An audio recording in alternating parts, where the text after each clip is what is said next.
I am Glaucia Rosas, co-founder and director at the Edutec Alliance. In this series of interviews, I am talking with key figures on the international edutech scene to get their perspectives on how schools can really get themselves on track with their education technology. Hi everyone. Today I have the honor to interview a change agent and turnaround specialist who is passionate about disrupting organizations from within. So Krishnan Gopi has been leading business transformation strategy and execution for 2 decades and has always focused on the technology leapfrogging journeys. He has been a CIO, a CTO, and the first ever CDO, Chief Disruption Officer in this education world. Besides being the group CDO at GEMS, the leading K-12 private education provider in the world, he's also the CEO of Tomorrow, the edutech arm of GEMS. So, hi Krish, thank you so much for accepting my invitation today. Thank you, Glaucia. Nice meeting you. So let me start with, it's just 4 questions today. So you are the Chief Disruption Officer at GEMS, and there aren't many CDOs out there in the school industry. Can you tell us more about this role and about the importance of disruption in education? Absolutely. Would love to. So who is this Chief Disruption Officer? Simply put, while existing CXOs lead the business growth and operations of today, the Chief Disruption Officer prepares the business for tomorrow. Chief Disruption Officer is the one that identifies the disruptive trends that are going to alter the industry landscape and fundamentally change your own company, and to lead your organization to stay ahead of curve by disrupting from within.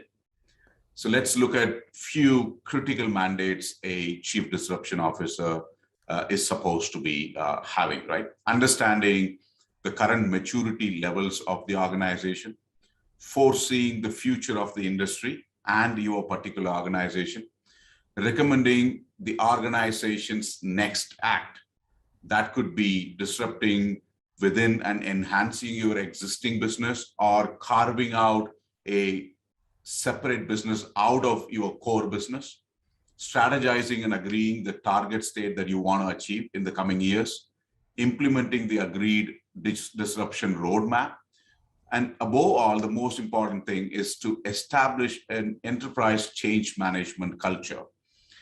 So that includes technology, that includes process, that includes operation, to rally every stakeholder behind you in seeing that disruption that you would want to see. That's fabulous. We try to bring this to schools, the fact that education technology is about transformation, is about change management, it's about people, technology, process, data, and project management. So very much. And for the for the second part of your question that you asked me, why is it important for the disruption in education, right? With the rise of technology, we've come a long way. The way we commute, communicate, shop, bank, everything has changed. Our classrooms have not changed for the last 100 years. And only now we have started showing the signs of transformation. Mm-hmm. We are seeing the transformation taking us to the way we learn and teach, changing slowly, students becoming digitally smart, exponential technologies like AR, XR, AI, ML, IoT, blockchains becoming a reality, both in education and across the other industries. Data being used as an important tool in increasing and improving the learning and teaching outcomes, and standardizing and increasing the efficiencies of schools have also become something that is absolutely non-negotiable. Now, when all this is happening, pandemic has changed the scenario for good. There is a renewed receptivity of new tech nowadays, and digital adoption has increased up to 3 to 5x, and that's probably why disruption is the most important thing in education now. No, definitely, and the fact that you mentioned business efficiency, and I think in the past it was hard for schools to see themselves as business. And now, I mean, they had to deal with certain challenges that they are finally realizing that, well, I am a business, so I need to work on not only teaching and learning, but Absolutely. also business efficiency. Definitely. Fabulous. So the second question is, what, according to you, has been the biggest learning for technology leaders from the pandemic? Well, I think all of us had different levels of challenges and success stories. I just wanted to give this view to my fellow technology leaders and the technology teams. Global pandemic has triggered a widespread digital adoption. Agreed, 100%. This is the new normal. We're not going back. Absolutely, yes. But let's absolutely be clear on one thing. Hmm. Emergency response to COVID-19 is not the future of digital transformation. This is a makeshift arrangement that we did just to ensure that we are able to sustain the COVID-19 impact. Don't think that what we have done is the future of digital transformation. Take that as a sense check rather than thinking that as an end state, right? So that's my predominantly, a key message that I wanted to give. Now, there are following key takeaways that I wanted to share, as my thoughts. Number one is not changing is not an option. Mhm. Reimagining our own business lines in this digital age is an absolute must. We have to go back to our drawing boards if we need to, and take the key business stakeholders along, the CEO, the CFO, the COO, the CRO, everybody along with us in going back to the drawing board if we need to. Because, and explaining to them, saying, being out of business is the cost of not embracing digital transformation. So again, reiterating the first point, not changing is not an option. Number two, it all takes a lot of investment in rightly skilled resources, processes, and technology to gain that competitive advantage. So it is important to have the right investments allocated, and where needed, good strategic partnerships can give you a headway rather than trying and planning to do everything yourself. So investment is a really key thing. Strategic partnerships, another key important thing. But let's also understand that there is no big bang, there is no boil the ocean approach, there is no silver bullet. So we will have to have short-term wins that are building blocks to achieving some things bigger. So let's all understand that we have to follow an incremental and continual improvement process rather than considering this as a project. Digital transformation isn't a project, it's a journey. It does not mean just investing $5 million, $2 million, and then forgetting about it. This also means the culture and innovative mindset change that needs to come along. So it's a HR project, it's a business project, it's a board project than a technology project. So those are all key takeaways from one technologist to another technologist. Yes. No, I actually, when I asked the question, I thought it was, wow, the pandemic, such a, last year type of question. But the answer you gave was so incredible. And it brought so many interesting and important points uh, to the conversation.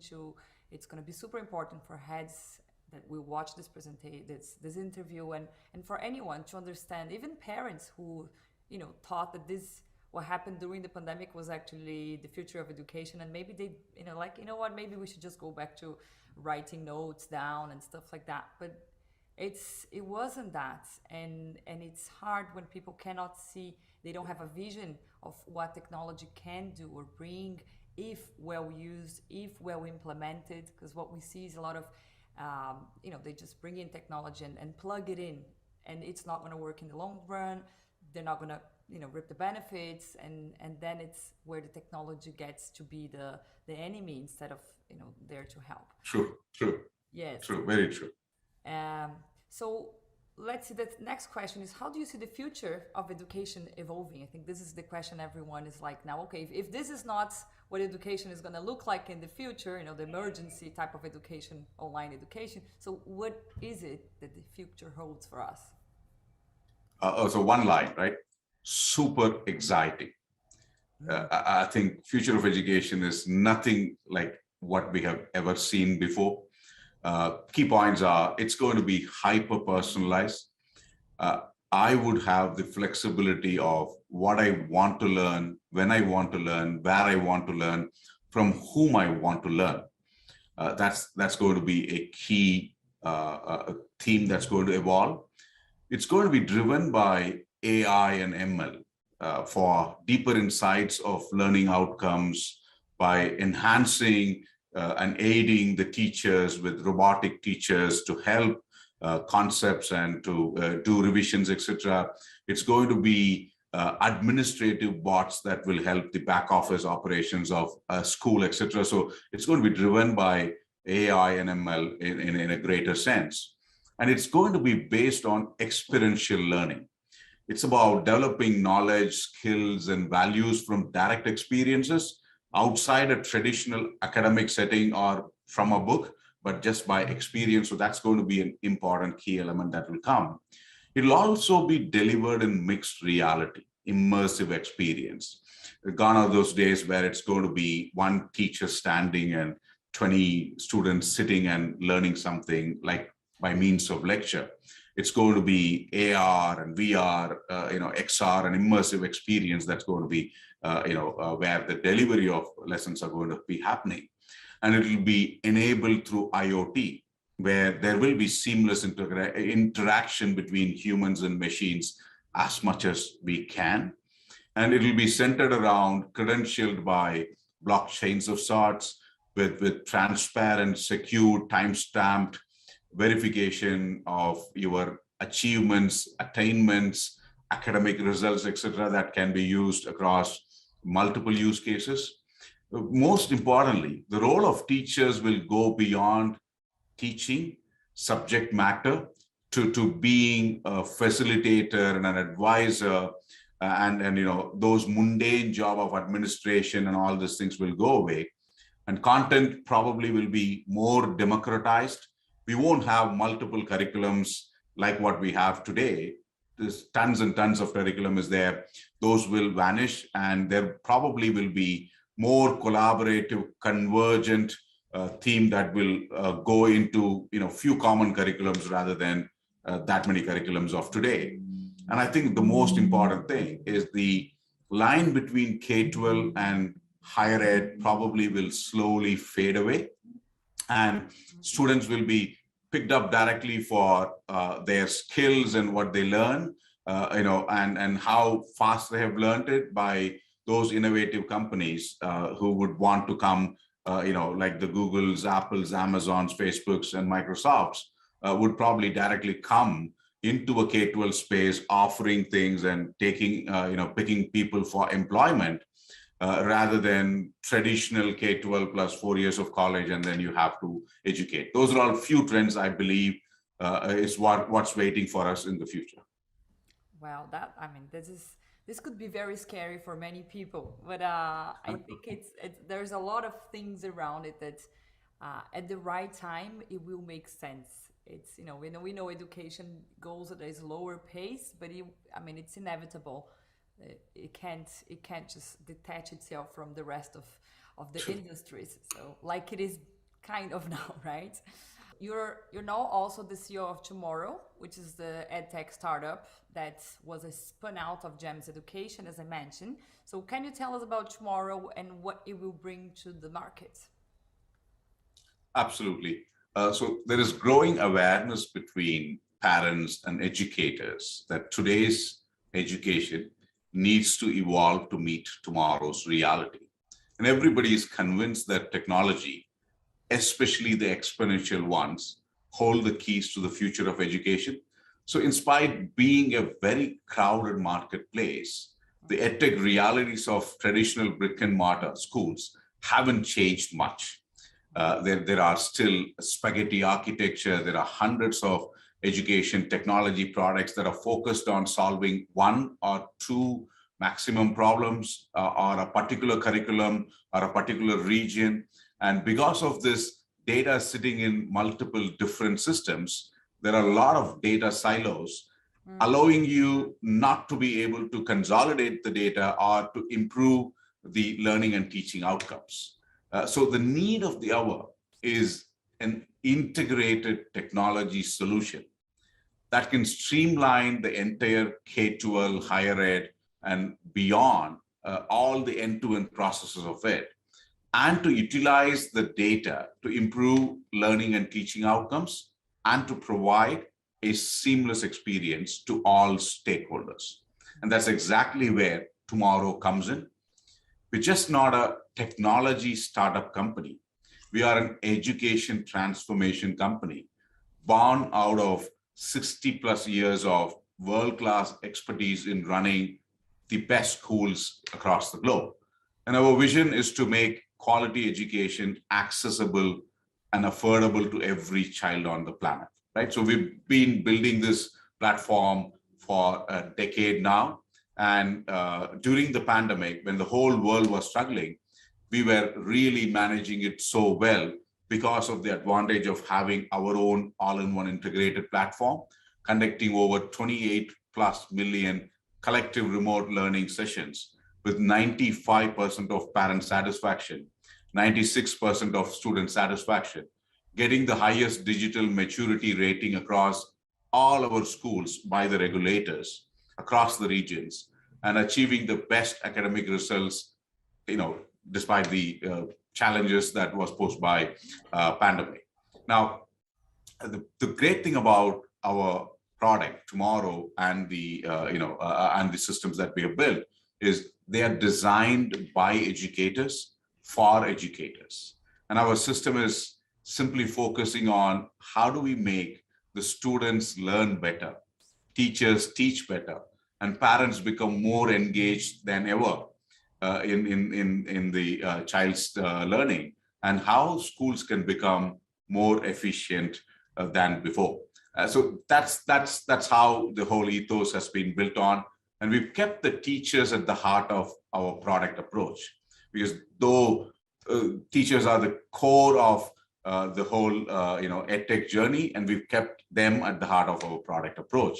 And this is an all-in-one integrated system that includes academics, non-academics, CRM, complete advanced learning management system, health and safety, child safeguarding, entire ERP, back office, and MI, business intelligence, all ancillary services such as transport, real estate, or catering management, all that, and powered by a AI-driven data analytical approach. We don't use AI for the sake of using it.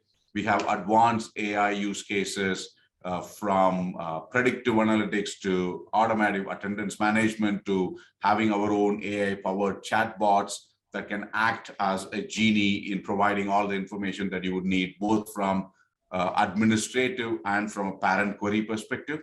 The platform is scalable, highly customizable, aligned to the best data privacy and data protection guidelines, and can be white labeled to meet the local education and Ministry of Education requirements across the globe. Now, in effect, Glaucia, what I'm trying to say is our target is to create an operating system that will support learning and teaching and all operational needs of K-12 higher ed and lifelong learning. So in essence, we're building the learning operating system for the world. So we call it as Learn OS. That's the platform name. Tomorrow is the company, and we're building the learning operating system for the world. Oh, that's very exciting. I am very happy to see investment and efforts happening in this area, because we know that obviously many people, many organizations, but they try to do and they have amazing ideas, but sometimes they are too small, or just a unique individual trying to make such a big change or a big investment is hard. So it's great to see a company like GEMS that have all this potential, all the time, all the resources, all the people necessary to actually come and and work and build it. And I think it's a huge contribution to the education and to the world. So I wish you all the luck with that. I'm very excited to hear more in the future as you launch it. Thank you so much, Glaucia. Very nice meeting you. No, thank you so much. Thank you for taking the time to come here to explain. I know you're super busy. I hope the information and that you shared and the knowledge that you have will impact heads and education leaders across the globe in a positive way. Thank you very much. Thanks a lot, Glaucia. Nice meeting you. Take care. Bye-bye. Nice meeting you.